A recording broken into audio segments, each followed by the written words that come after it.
कभी कभी कुछ गलत होने का अंदाजा हमें काफ़ी पहले से हो जाता है। भले ही हम इस चीज़ को लॉजिकली एक्सप्लेन न कर पाए, लेकिन कई बार हमारी गट फीलिंग या कहने इंट्यूशन कई बार सही साबित होती है। सैम अब्राहम भी उन दिनों कुछ ऐसा ही महसूस कर रहे थे। सैम अब्राहम जो अपनी पत्नी सोफिया और अपने बेटे के साथ मेलबर्न ऑस्ट्रेलिया में रहते थे, इंडिया में हर साल केरला में रह रही अपनी फैमिली से मिलने ज़रूर आया करते थे। अक्टूबर 2015 में भी जब वो अपने परिवार से मिलने केरला में आते हैं, तो इस बार सैम कुछ अजीब सा बर्ताव कर रहे थे। उन्होंने अपने पिता से कहा कि हो सकता है अगली बार जब वो उनसे मिलने आए तो हो सकता है कॉफिन में ही आए।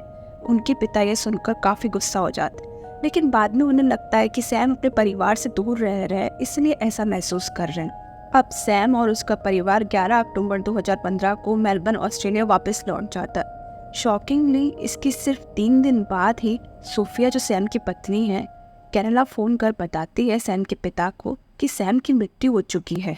पूरे परिवार में मातम सा माहौल छा जाता है, लेकिन एक बात सबको बहुत अजीब लगती है कि सैम ने जो अपनी डेथ के बारे में प्रिडिक्ट किया था वो सच कैसे हो सकता है।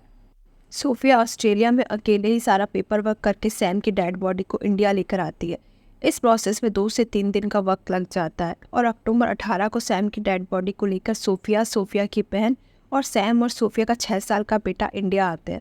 सैम की इस तरह अचानक मौत से उसका पूरा परिवार काफ़ी दुखी है। सैम के परिवार को अब भी विश्वास नहीं हो रहा है कि कैसे अचानक उनके बेटे की मौत हो गई। वहीं दूसरी तरफ सोफिया भी इस सब से बहुत दुखी है और उसकी ज़िंदगी तो मानो एक पल में ही उजड़ गई थी। बट फिर भी वह 5 दिन बाद यानी कि 23 अक्टूबर को ऑस्ट्रेलिया के लिए वापस रवाना हो जाती है, क्योंकि उससे नौकरी से इतनी ही दिन की छुट्टी मिली थी।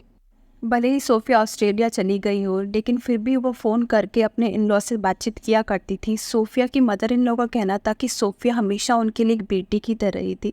सिर्फ उनके 2 बेटे थे, लेकिन जब सोफिया शादी करके घर आई तो उसने एक बेटे की कमी को पूरा कर दिया था। वह उन्हें मम्मी पापा कहकर ही बुलाती थी। ऑस्ट्रेलिया पहुंचने के बाद भी सोफिया हर सैटरडे को अपने इन लॉ से बात करती थी। ऐसा एक भी सैटरडे नहीं था जब उसने अपने इन लॉ से बात न की हो। एक सैटरडे जब सोफिया का कॉल नहीं आता है तो सोफिया के इन लॉस उसके लिए काफ़ी वरिड हो जाते हैं। तब वो ऑस्ट्रेलिया में रह रहे कुछ लोगों से कहते हैं कि सोफिया के बारे में पता करे कि आखिर सोफिया को क्या हुआ।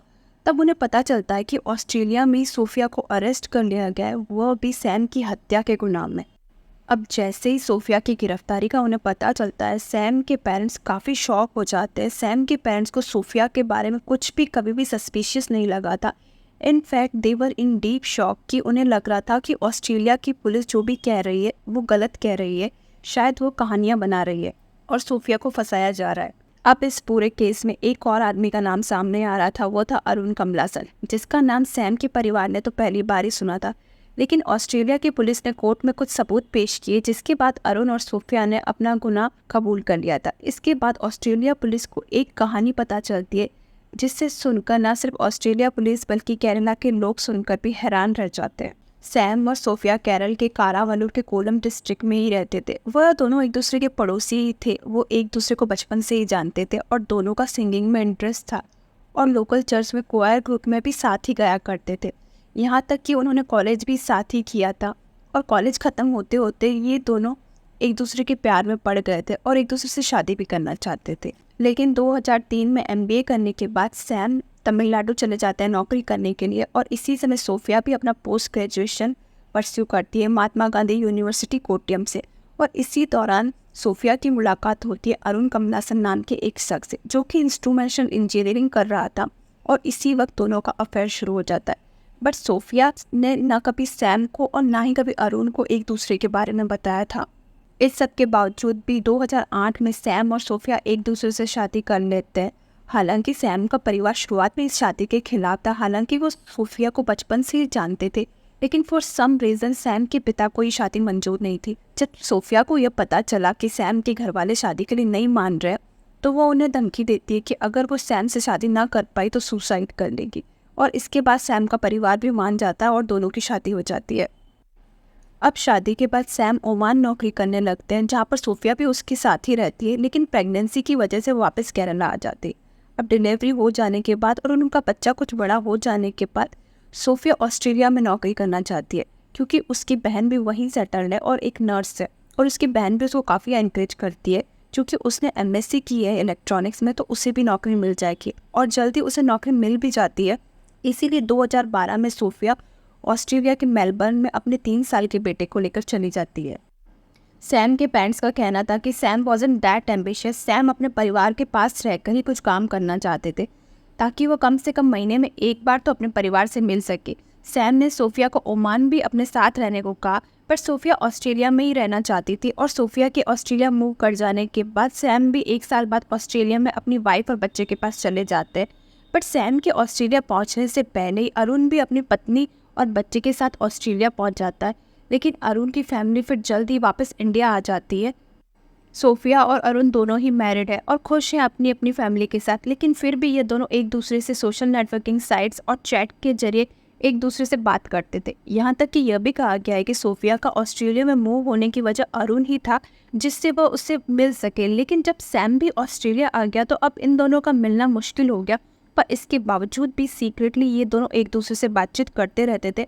अब सोफिया के दिमाग में ये चलने लगा कि क्यों ना सैम को अपने रास्ते से हटा दिया जाए, जिससे वह और अरुण हमेशा के लिए एक साथ रह सके। जब उसने ये आइडिया अरुण के साथ शेयर किया तो उसे भी ये काफ़ी पसंद आया, क्योंकि वह भी सोफिया के साथ हमेशा के लिए रहना चाहता था। अब अरुण किसी मौके की तलाश में था जिससे वह सैम को मार सके, और इसीलिए वह सैम की हर एक एक्टिविटी पर नज़र रखने लगा।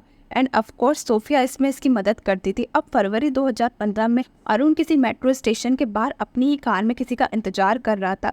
इस दौरान एक व्यक्ति जो मास्क पहना हुआ था सैम पर हमला कर देता है चाकू से।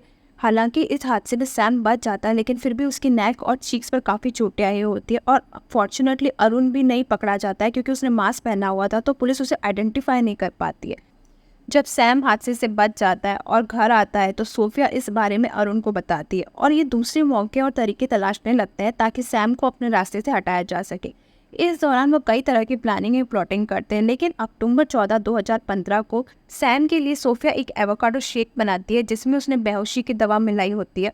सैम इसे पीने के बाद अनकॉन्शियस हो जाता है और फिर अरुण इनके घर आता है, जहाँ पर ये सैम को ऑरेंज जूस में साइनाइड मिलाकर जबरन पिलाता है।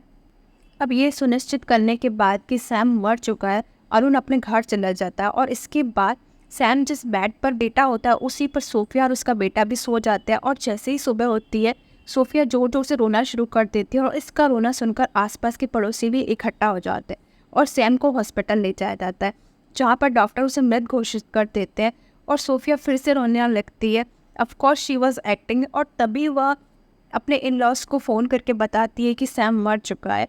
जब भी उससे कोई पूछता कि सैम की मौत कैसे हुई, तो उसका कहना था कि रात का खाना खाने के बाद वह तीनों ही सोने चले गए थे, लेकिन सुबह में जब वो उठी तो सैम उठ ही नहीं रहा था। शायद उसे साइलेंट हार्ट अटैक नींद में ही आ गया था।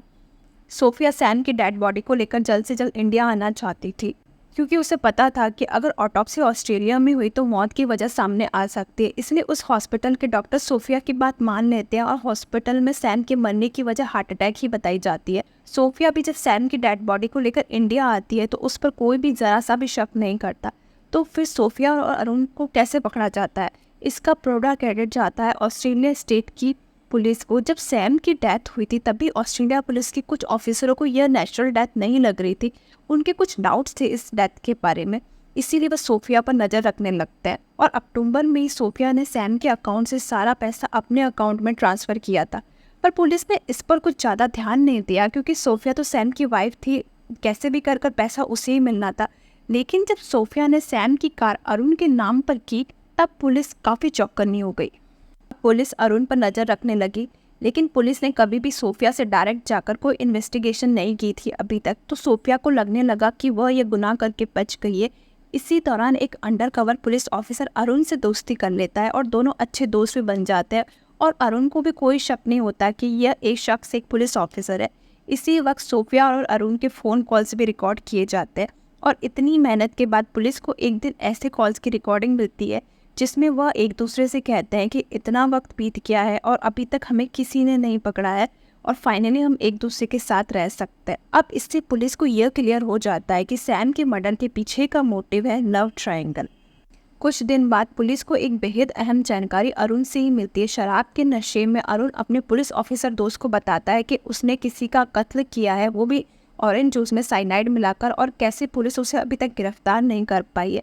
Even though Arun was drunk, उसका कन्फेशन वो डिटेक्टिव अपने मोबाइल में रिकॉर्ड कर लेता है। अब ये सारे एविडेंस और कत्ल का मोटिव जब वो अपने सीनियर ऑफिसर को दिखाता है तो उसके बाद सीनियर ऑफिसर भी कन्विंस हो जाता है कि सैम की डेथ कोई नेचुरल डेथ नहीं होती है बल्कि उसका मर्डर किया जाता है।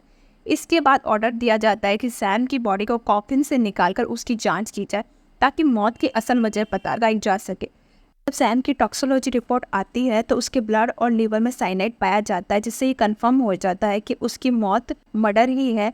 लगभग सैम की मौत के 10 महीने बाद अगस्त 12, 2016 को विक्टोरिया पुलिस सोफिया और अरुण को उनके घर से अरेस्ट कर लेती है। पुलिस को सोफिया के घर से एक डायरी मिलती है जो मलयालम और हिंदी और इंग्लिश में लिखी हुई होती है। अब पुलिस इसको ट्रांसलेट करने के लिए भेज देती है। इसके बाद दोनों पर ट्रायल शुरू हो जाता है कोर्ट में, जहां वह कॉल रिकॉर्डिंग एविडेंस के तौर पर पेश की गई जो उस पुलिस ऑफिसर ने रिकॉर्ड की थी। इसी के साथ सोफिया की डायरी को भी इंग्लिश में ट्रांसलेट कर कोर्ट में पढ़ा जाता है। अब ये जो डायरी होती है अरुण और सोफिया दोनों ही यूज़ किया करते थे और अपनी फीलिंग और अपने इमोशन लिखकर एक दूसरे को दिया करते थे। इस डायरी में एक जगह सोफिया लिखती है, can you hold me tight, I want to drift away in your love. और एक जगह अरुण भी लिखता है, she is best match for me but what to do, I am sure one day she will be mine.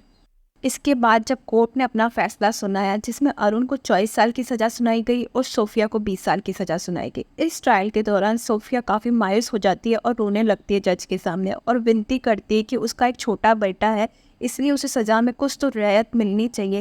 लेकिन फिर जज ने कहा कि दुर्भाग्यवश इस क्राइम का सबसे बड़ा विक्टिम तो वो 6 साल का बच्चा ही है, जिससे उसके माँ व बाप दोनों ही छिन गए हैं क्योंकि तुमने उसके पिता को मार डाला और उसकी सजा के कारण तुम्हें जेल जाना पड़ेगा। सैम और सोफिया के बेटे की कस्टडी पहले तो ऑस्ट्रेलिया में रह रही उसकी बहन सोनिया को ही दी गई थी, लेकिन सैम के पेरेंट्स का कहना था कि उनके पोते की कस्टडी उन्हें चाहिए, जिसके बाद ये उन्हें मिल भी जाती है। हालांकि अरुण की वाइफ और उसके बच्चे और उसके परिवार के बारे में कोई भी जानकारी नहीं मिली है।